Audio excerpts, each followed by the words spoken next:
కథలోకి వెళ్తే కొండల్లో ఉన్న ఒక మిస్టరీ గుహను ఎక్స్ప్లోర్ చేయడానికి వెళ్ళిన స్నేహితుల గ్రూప్ అంతా ఒక పెద్ద ప్రమాదంలో పడుతుంది. గుహ ద్వారం పూర్తిగా కూలిపోయి వారంతా కూడా లోపలే లాక్ అయిపోతారు. ఆ ఫ్రెండ్స్ గ్రూప్లో ఉన్న రీకు అనే ఫైర్ ఫైటర్ అందరికీ ధైర్యం చెప్తూ మనం ఇక్కడ నుండి కదలకుండా ఒకే చోట ఉందాం, రేపు పొద్దునకల్లా మా ఆఫీస్ వాళ్ళు రెస్క్యూ టీంతో మనల్ని వెతకడానికి వస్తారు అని సలహా ఇస్తాడు. కానీ ఆ గుహ అంత సేఫ్ కాదు. అక్కడ ఉన్న ఒక అమ్మాయికి గతంలో ఒక పూజారి చెప్పిన మాటలు గుర్తొస్తాయి. ఆ గుహ మనుషుల్ని మింగేస్తుంది, అది ఎప్పుడూ మనల్ని గమనిస్తూనే ఉంటుంది అని ఆ పూజారి హెచ్చరించి ఉంటాడు. ఇంతలోనే అక్కడ ఒక వింతైన భయంకరమైన మాన్స్టర్ తిరుగుతుందని వారికి అర్థమవుతుంది. ట్విస్ట్ ఏంటంటే అక్కడే పడి ఉన్న పాత బట్టల కుప్పల్లో ఉమి యొక్క చిన్న తమ్ముడు టీషర్ట్ మరియు లాకెట్ దొరుకుతాయి. అవి చూసి ఉమి ఒక్కసారిగా షాక్ అవుతాడు.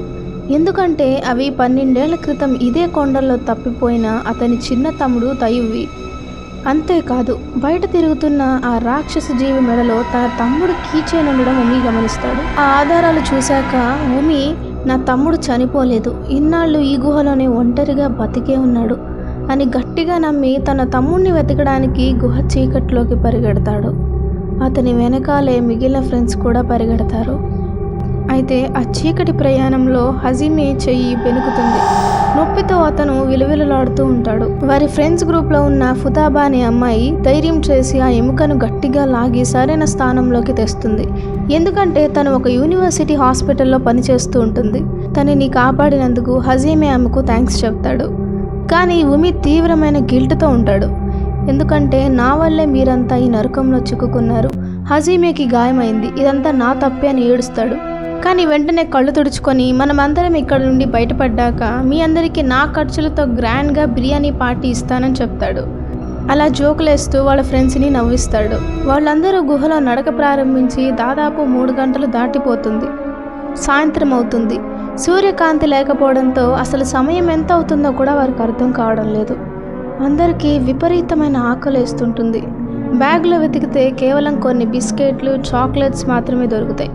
వాటిని పొదుపుగా తింటూ వారం రోజులు నెట్టుకు రావాలని వారు ప్లాన్ చేసుకుంటారు. కానీ ఆహారం కంటే పెద్ద సమస్య మరొకటి ఉంది.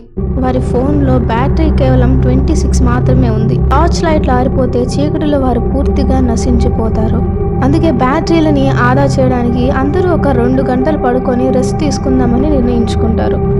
టార్చ్ లైట్లన్నీ ఆపేస్తారు. గుహ అంతా చిమ్మ చీకటిగా మారుతుంది. అలసిపోయిన స్నేహితులంతా గాఢ నిద్రలోకి జారుకుంటారు. కానీ వారంతా నిద్రపోతున్న సమయంలో ఆ చీకటి నుండి ఒక భయంకరమైన నీడ వారి పైకి వస్తుంది. ఆ నరమాంస భక్షక రాక్షసుడు నోరు తెరిచి లాలాజలం కార్చుకుంటూ నిద్రపోతున్న ఒక అబ్బాయి ముఖం పైన నిలబడతాడు.